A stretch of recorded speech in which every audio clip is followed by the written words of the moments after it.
कालिम्पोङको पहिलो प्रहार ट्राइबेकरमा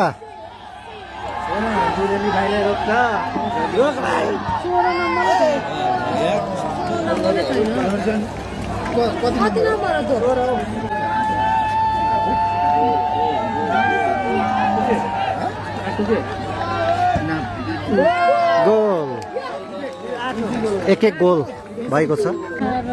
धरानले जित्नुपर्छ भन्ने आशा अपेक्षा पनि छ।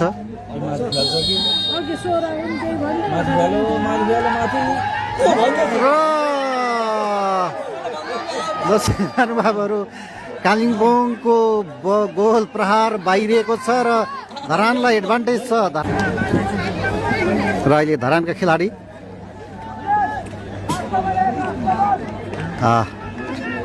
प्रहार गर्दैछन् धरानका खेलाडी र उनले गोल लागेमा धरान 2-1 ले अगाडि हुनेछ। अहिलेसम्म एक गोल छ र धरान एडभान्टेज छ धरानलाई। गोल धरान छ प्रहार गर्नको लागि जर्जियन कालिम्पोङ इन्डिया।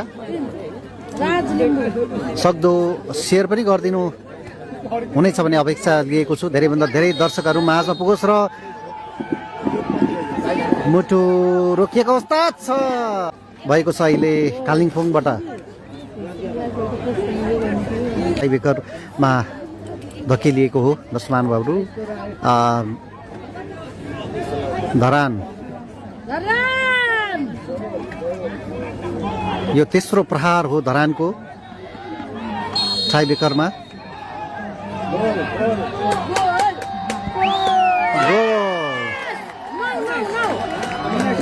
गोल हार हो कालिम्पोङको।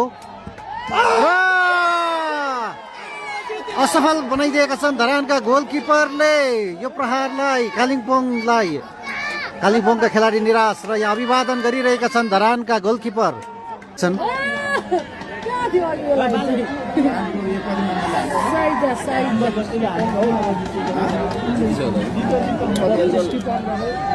एकदमै रोमाञ्चकता खेलमा।